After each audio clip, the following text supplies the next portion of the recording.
The art of not caring does not mean that you stop caring about everyone and everything altogether. That is something ridiculous and practically impossible. This art is about redirecting your focus towards the things that really matter and that will make a positive difference in your life. To explain this concept, Mark Manson explains the story of a writer and novelist called Charles Bukowski. In all of his early life, Bukowski lived in misery and unhappiness. He engaged in all kinds of harmful activities and lived a valueless life. But then, after decades of such a lifestyle, Bukowski's fate suddenly changed and he sold millions of copies of his books. But the point is that his fate did not change because he suddenly decided to become a better person or made a decision to chase professional success. He became successful because he decided to be honest about himself, his filthy lifestyle, and all of his inherent flaws. He chose an attitude of acceptance which led him to material success. That is why on Bukowski's tombstone, the words "Don't try" are written on the epitaph. The lesson from Bukowski's story is that only thinking and focusing on becoming successful in anything is not enough. Success requires giving a damn about the things that will push you forward, and not about thinking about luxury cars or a fat bank account all the time. If there is something lacking in your life, or there is a problem hard to fix, obsessively thinking about it won't make the situation better.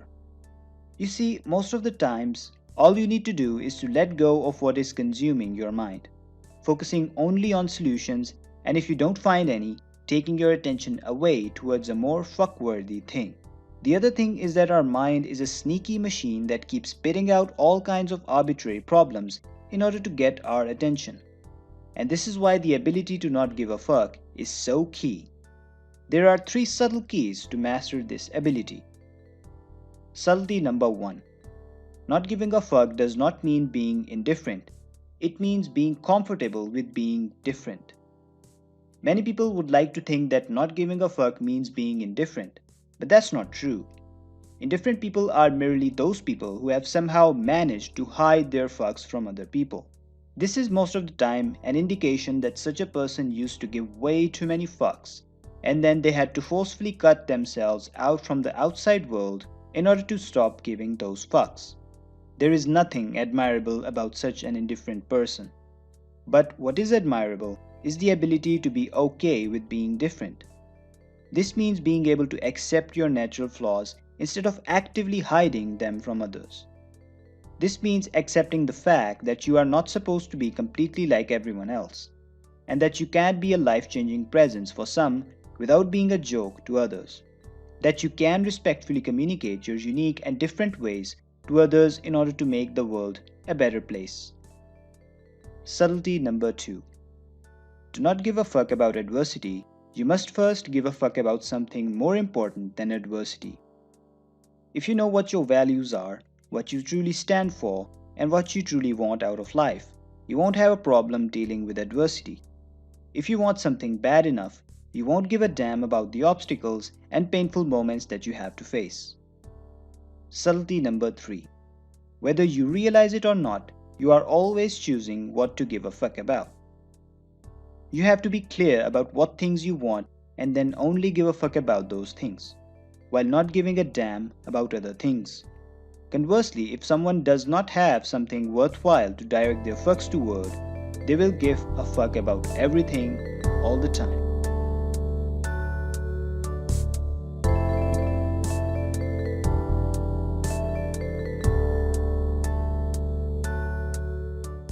If your goal is to be happy in life, then you're up for trouble. Because chasing happiness means that you're always doing things that make you feel good, even if they're harmful. Suppose you somehow get everything you ever wanted in life. Your every whim and desire has been fulfilled and you're surrounded by all kinds of luxury and opulence. Of course, in the beginning you would be very happy about it. But slowly that happy high will come back to normal, and you will feel just as you're feeling right now.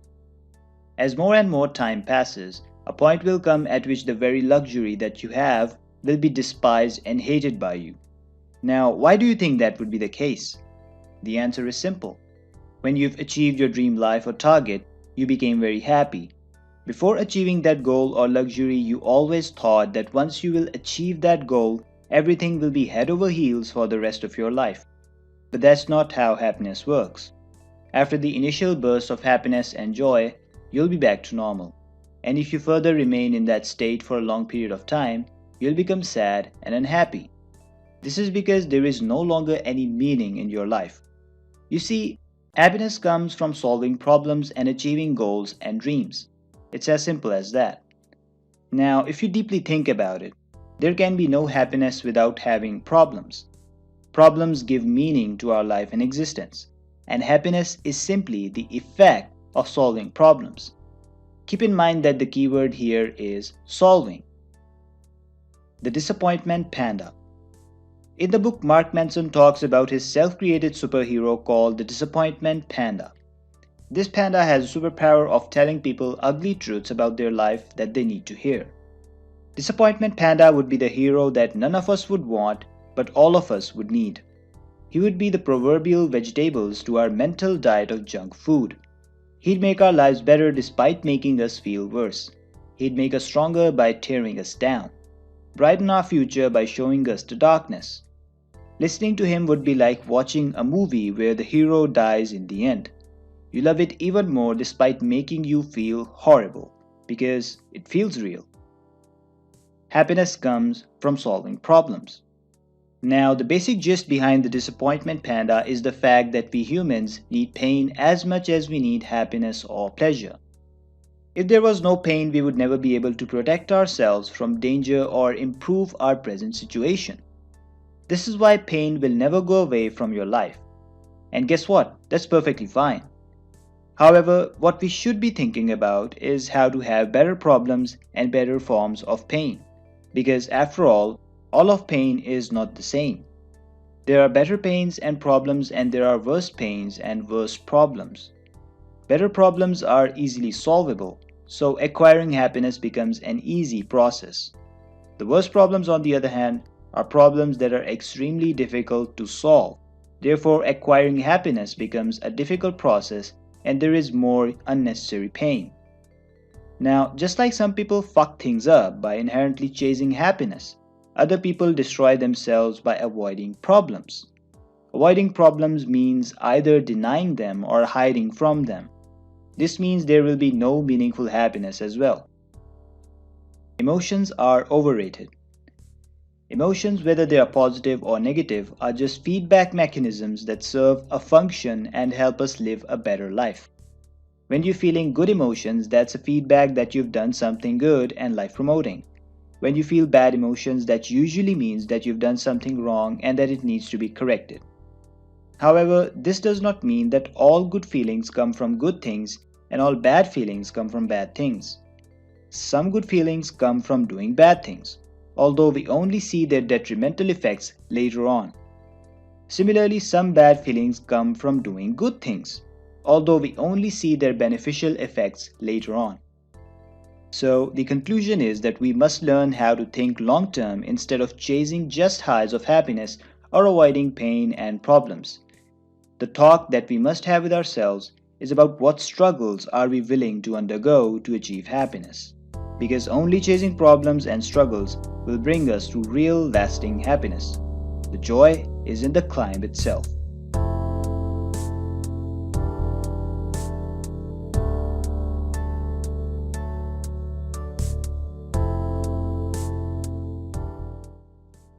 There was once a guy called Jimmy.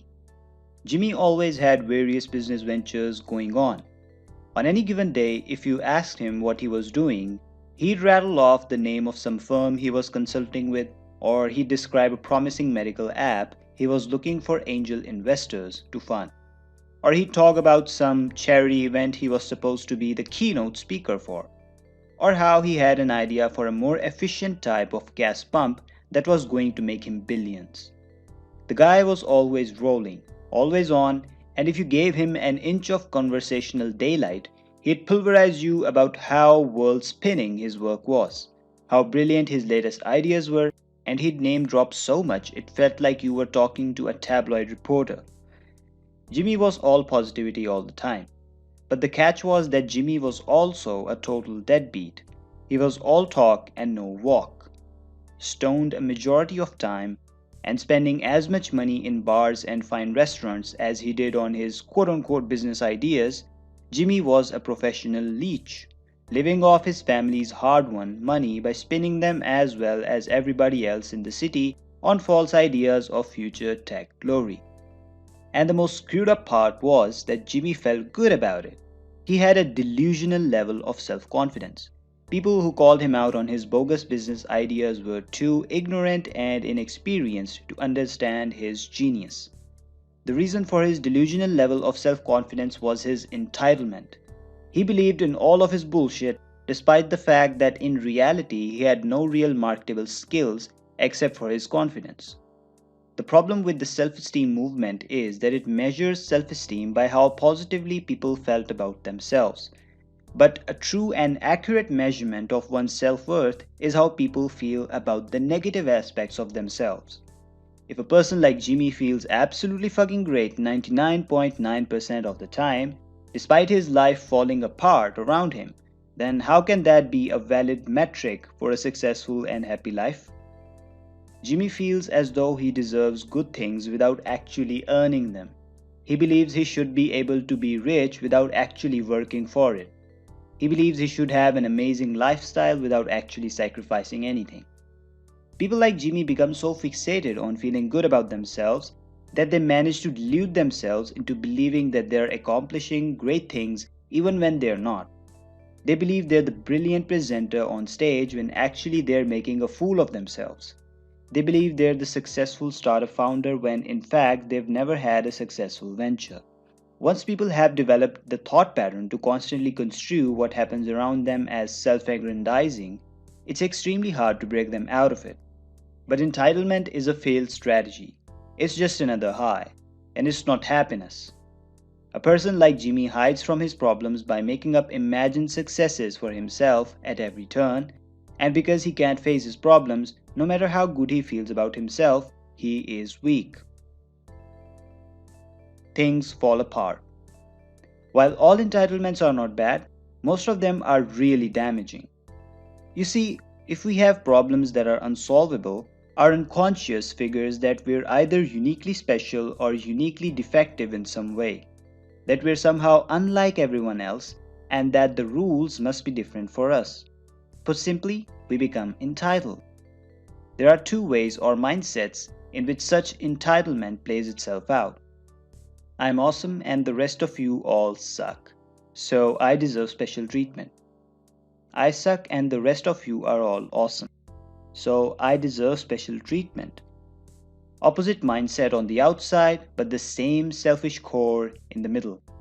In fact, you will often see entitled people flip back and forth between the two.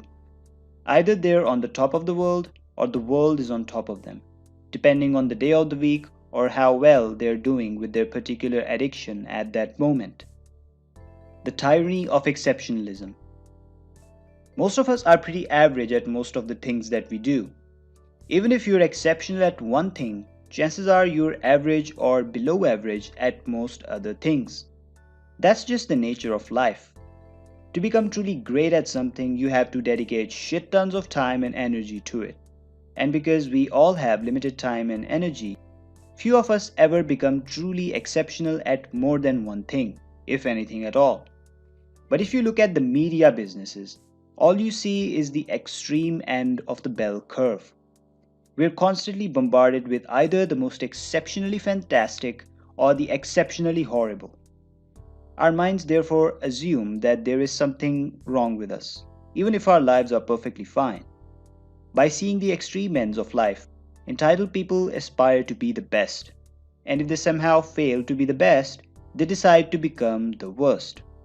Because it has to be either one extreme or the other. This is the only way to ensure that they are always special and deserve attention. That is why accepting the bland and mundane truths of life is so important.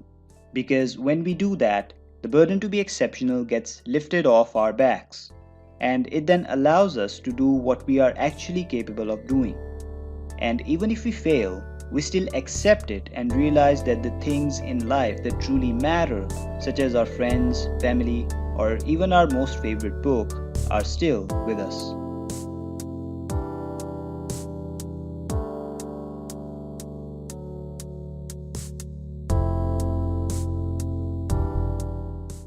Hiro Onoda was a Japanese officer who fought in the World War II. Even after the World War II ended, Onoda kept fighting on the island of Philippines, unaware that the war was over. He refused to believe any letters or information about the end of the war, and so he kept fighting for almost 30 years. Not to mention the great burdens and sufferings of living in jungles and feeding off insects. But finally, when he returned to Japan after all these years, what he saw broke him from the inside. The new age consumerist capitalist culture in Japan and the lost old values made him depressed. He became unhappy and finally left Japan. Now, the irony is that Onoda was better off in the jungle than he was in his comfortable home in Japan, even though the jungle would have been a source of troubles and sufferings. But at least there his suffering meant something. He had hopes of winning that made all the suffering not only bearable but quite enjoyable. That is the value of meaningful suffering. The self awareness onion. Self awareness is like an onion. There are multiple layers to it, and the more you peel them back, the more likely you're going to start crying at inappropriate times. The first layer of your self awareness onion is identifying which emotions you are feeling. For example, being able to differentiate between feeling sad or feeling angry. It is the simplest form of self awareness. The second layer of the self awareness onion is being able to ask why you're feeling the emotion you're feeling. These why questions are difficult and often take months or even years to answer consistently and accurately. Most people need to go to some sort of therapist just to hear these questions asked for the first time. Such questions are important because they illuminate what we consider success or failure. This layer of questioning helps us understand the root cause of the emotions that overwhelm us. Once we understand that root cause, we can ideally do something to change it. The third layer of this onion is the most difficult one. It is extremely hard to figure out, and for many people, this process can take a whole lifetime. This layer of self awareness onion is your personal values. Why do you consider this a success? Why do you consider this thing a failure? It's the most important because our values determine the nature of our problems, and the nature of our problems determines the quality of our lives. Values underlie everything we are and do. If what we value is unhelpful, if what we consider success or failure is poorly chosen, then everything based upon those values, the thoughts, the emotions, the day-to-day feelings, will all be out of whack. Everything we think and feel about a situation ultimately comes back to how valuable we perceive it to be. Defining good and bad values. Good values are reality-based, socially constructive, and immediate and controllable. Bad values are superstitious, socially destructive, and not immediate or controllable. Some examples of good, healthy values are honesty, innovation, vulnerability, standing up for oneself, standing up for others, self-respect, curiosity, charity, humility, creativity. Some examples of bad and unhealthy values are dominance through manipulation or violence, feeling good all the time, always being the center of attention, not being alone, being liked by everybody, being rich for the sake of being rich, sacrificing small animals to the pagan gods. You'll notice that good, healthy values are achieved internally. Something like creativity or humility can be experienced right now. You simply have to orient your mind in a certain way to experience it. These values are immediate and controllable, and engage you with the world as it is rather than how you wish it were.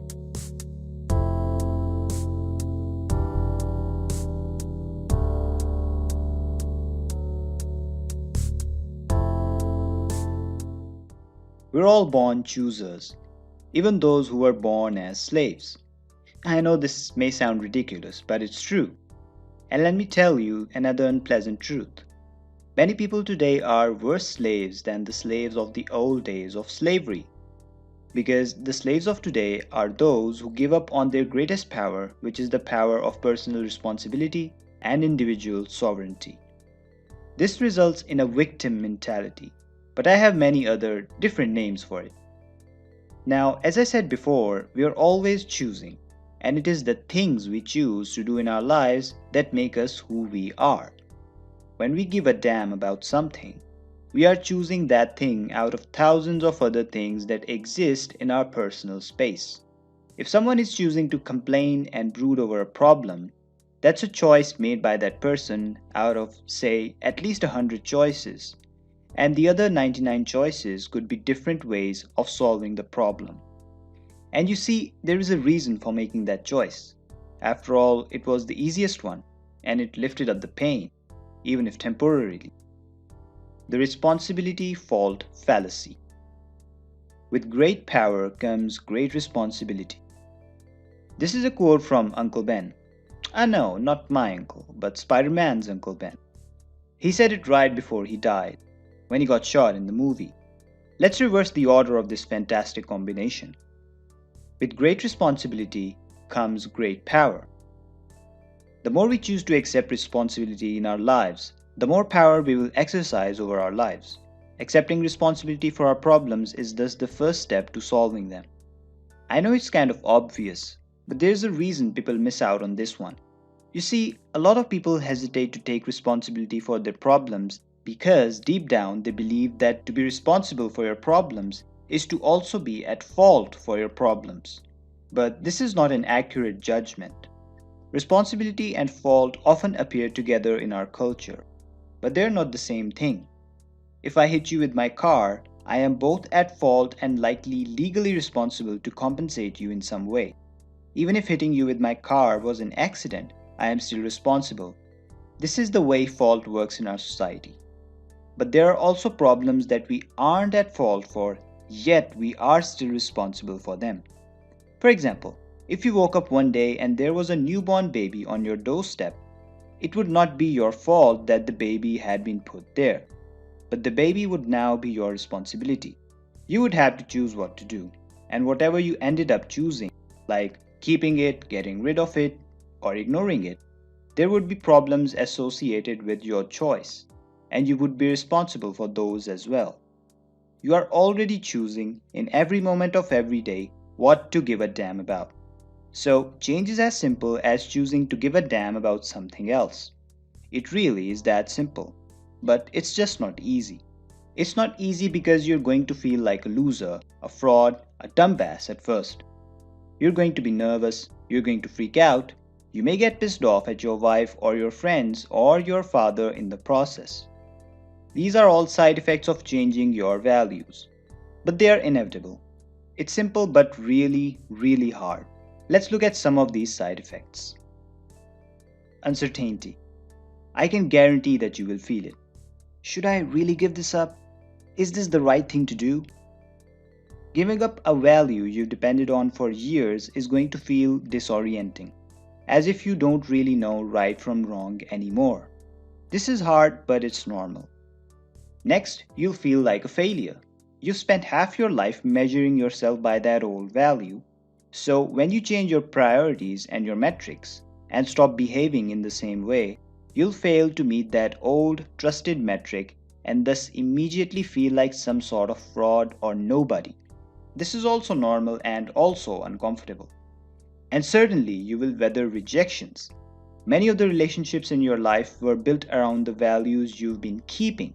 So, the moment you change those values, which means that the moment you decide that studying is more important than partying, that getting married and having a family is more important than rampant sex, that working a job you believe in is more important than money, your turnaround will reverberate out through your relationships, and many of them will blow up in your face. This too is normal, and this too will be uncomfortable. These are necessary, though painful, side effects of choosing to place your focus elsewhere, in a place far more important and more worthy of your energies. As you reassess your values, you will be met with internal and external resistance along the way. More than anything, you will feel uncertain and you'll wonder if what you're doing is wrong. But in the end, it all becomes a good thing.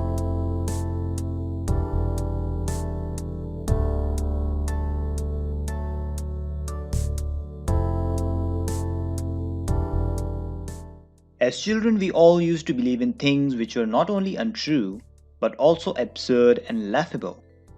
As a kid, I used to believe that I was brought down on earth, wrapped up in white silk clothing, carried by white heavenly birds who came to see my mother.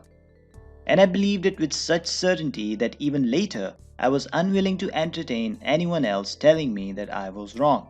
The idea seemed so real and so stimulating that I was unwilling to let go of it and accept a very different reality. Most importantly, I had been holding on to it for way too long. As I kept getting older, with every passing year, the list of such absurd things kept growing longer and longer, and I was wrong about a whole lot of things. Sure, I was also right about some things, but that's for another discussion. Every step of the way, I was wrong about everything throughout my life. I've been flat out wrong about myself, others, society, culture, the world, the universe, everything. And I hope that will continue to be the case for the rest of my life. There's a famous Michael Jordan quote about him failing over and over and over again, and that's why he succeeded. And so I always become happy when I'm wrong about something over and over and over again, because that's when my life improves. Growth is an endlessly iterative process. When we learn something new, we don't go from wrong to right, but rather we go from wrong to slightly less wrong. And when we learn something additional, we go from slightly less wrong to slightly less wrong than that, and then to even less wrong than that, and so on. We are always in the process of approaching truth and perfection without actually ever reaching truth or perfection. You see, there is no perfect ideology. There is just something that works at a given time and in a given manner, and only for a given person or a specific kind of people. But at some different time or in a different situation, that same ideology will not work. Heck, it can also backfire and make things worse. Architects of our own beliefs. Once, some psychologists conducted an experiment on a group of people by closing them in a room with many light sources and different buttons along with them. The goal was to make the light flash on. And so people started to smash the buttons using different made up combinations. At certain points, the light would flash, and seeing so, they would try to recall what they had done previously. By the end of the experiment, when researchers came into the room, they saw a weird spectacle. A person was standing on the chair, some other person was standing on one leg, and another one was trying to remember a long sequence of buttons pressed in a specific amount of time while facing a certain direction. But the funniest part of the experiment was that the points were random. The point of the experiment is to show how quickly the human mind is capable of coming up with and believing in a bunch of BS that isn't real. And whereas we can be accurate about things sometimes, but mostly we're deluding ourselves. This, however, does not mean that we should stop using our heads altogether. But what we should understand is that most of the times when we come up with theories, there is a high probability that most of them will be wrong. And so we should move forward with care and consideration. Buddhism argues that your idea of who you are is an arbitrary mental construction, and that you should let go of the idea that you exist at all, that the arbitrary metrics by which you define yourself actually trap you, and thus you're better off letting them go. Well, there are some psychological benefits to this approach to life. When we let go of the stories we tell about ourselves to ourselves, we free ourselves up to actually act and grow, despite failures or setbacks. When someone admits to herself that she is not good at relationships, then she is suddenly free to act and end her bad marriage. She has no identity to protect by staying in a miserable, crappy marriage just to prove something to herself. How to be less certain of yourself. In order to avoid the dangers of uncertainty, you should start questioning your beliefs and ideas. You won't be very wrong every single time. But when you'll be right, your improvement will skyrocket. Develop the habit of asking the following questions. Number 1. What if I'm wrong? It's worth remembering that for any change to happen in your life, you must be wrong about something. If you're sitting there miserable day after day, then that means you're already wrong about something major in your life. And until you are able to question yourself to find it, nothing will change. Number 2. What would it mean if I were wrong? Aristotle wrote, "It is the mark of an educated mind to be able to entertain a thought without accepting it." Being able to look at and evaluate different values without necessarily adopting them is perhaps the central skill required in changing one's own life in a meaningful way. Number 3. Would being wrong create a better or a worse problem than my current problem, for both myself and others? The goal here is to look at which problem is better. If the result of your current belief being wrong is you having better and easily solvable problems, then it is better to either modify or get rid of that belief. It is not easy to let go of values and certainties that we have held on to for a long time. But if such values are making your life worse, it is better to either drop them or modify them to have better and easily solvable problems.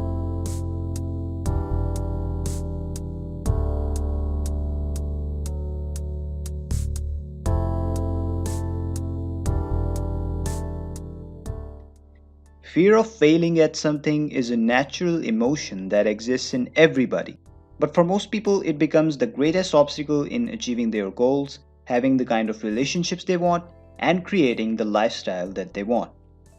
What is actually happening with such people is that they are not playing to win, but in fact, they're playing not to lose.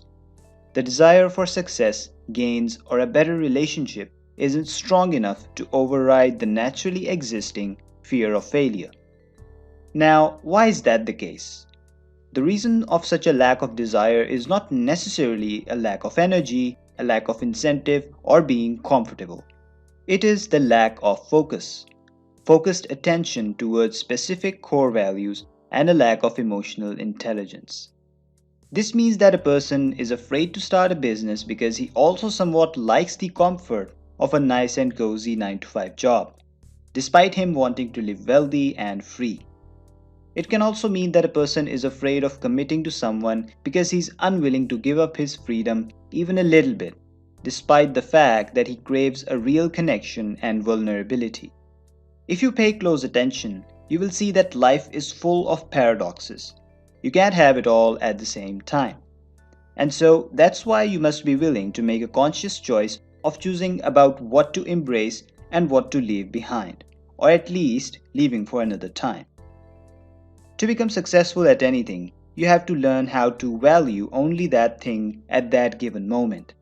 This can be a combination of intense focus and emotional intelligence, or it can also be a combination of intense focus and environmental influence. It depends on you. But no matter what kind of person you are, gaining such clarity is always possible. The do something principle. The motivation to overcome your fear of failure can only come from taking the first step towards what you're afraid of. Same goes for getting out of your comfort zone. The basic formula is this: action, inspiration, motivation, or aim. First, you take some form of action towards the desired object. That first step creates a momentum that breeds inspiration, and that inspiration motivates you further to take action. On the other hand, relying on motivation alone will not be an effective strategy, especially for the long run, because it is not under your control, whereas the ability to take action definitely is.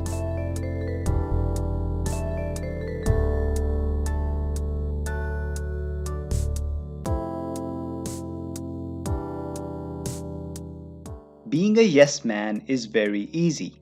You don't have to choose anything. You don't have to resist anything. You don't even have to wait for anything. But there is a heavy price you pay for all of this. And this paradoxical price is your absolute freedom.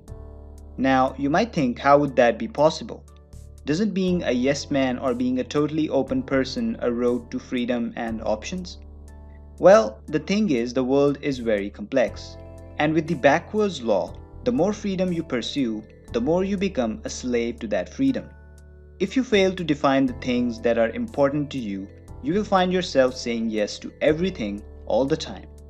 And the world will enslave you and you will lose everything you have and all of your value. Freedom grants the opportunity for greater meaning.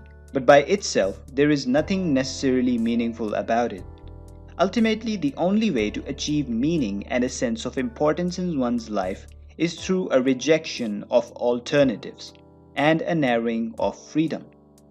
This means that you will have to say no to most things that come your way and say yes to only those things that are important to you, especially in the long run. Rejection makes your life better. As an extension of your positivity consumer culture, many of us have been quote unquote indoctrinated with the belief that we should try to be as inherently accepting and affirmative as possible. To open ourselves up to opportunities, be accepting, say yes to everything and everyone, and so on. But we also need to reject something. Otherwise, we stand for nothing. If nothing is better or more desirable than anything else, then we are empty and our life is meaningless. We are without values and therefore live our life without any purpose. The avoidance of both giving and receiving rejection is often sold to us as a way to make ourselves feel better.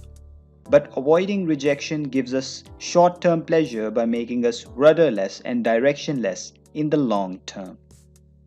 Rejection is an important and crucial life skill. Nobody wants to be stuck in a relationship that isn't making them happy. Nobody wants to be stuck in a business doing work they hate and don't believe in. Nobody wants to feel that they can't say what they really mean. Yet people choose these things all the time. Boundaries. While having absolutely rigid, uncompromising boundaries might make life boring and leave no room for intimacy or vulnerability, having no boundaries at all will do much worse. And even having weaker boundaries means that you are either trying to save other people all the time or you're playing the victim all the time. The concept of personal boundaries is extremely important to understand in close interpersonal relationships, and especially in intimate relationships. A toxic relationship is the one in which the partners are codependent on each other. They both take responsibility for solving each other's problems all the time, or conversely, expect the other person to solve their problems all the time. Here are a few examples of poor boundaries. You can't go out with your friends without me. You know how jealous I get. You have to stay at home with me. My coworkers are idiots. They always make me late to meetings because I have to tell them how to do their jobs.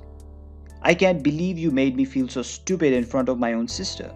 Never disagree with me in front of her again. I'd love to take that job, but my mother would never forgive me for moving so far away. In each scenario, the person is either taking responsibility for problems or emotions that are not theirs, or demanding that someone else take responsibility for their problems and emotions. In a healthy relationship, both partners take responsibility for their own problems and values first. Only then true intimacy and lasting attraction can be experienced. How to build trust. Trust is a valuable asset. It takes time and effort to build, and it is easy to lose it. But without saying no, trust cannot be built, because we cannot know what the values of such a person are. You see, what you really are is defined by the things you reject in life. And if you reject nothing in life, then you probably don't have any values. For a relationship to be healthy, both people must be willing and able to both say no and hear no. Without that negation, without that occasional rejection, boundaries break down and one person's problems and values come to dominate the others. Conflict is not only normal then, but it is absolutely necessary for the maintenance of a healthy relationship.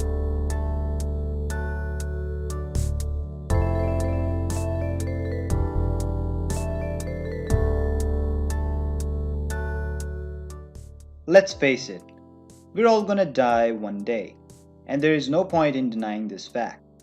In the face of death, nothing matters except one thing, and that is your legacy. If you're giving way too many fucks about loose, trivial, and meaningless things, you will never be able to focus on creating a legacy. You will waste your life without even realizing that you're wasting your life. Therefore, you must have clear values, and to do that, you will have to begin with the end in mind. which means you have to keep your death in mind. This is precisely what the art of not giving a fuck is all about.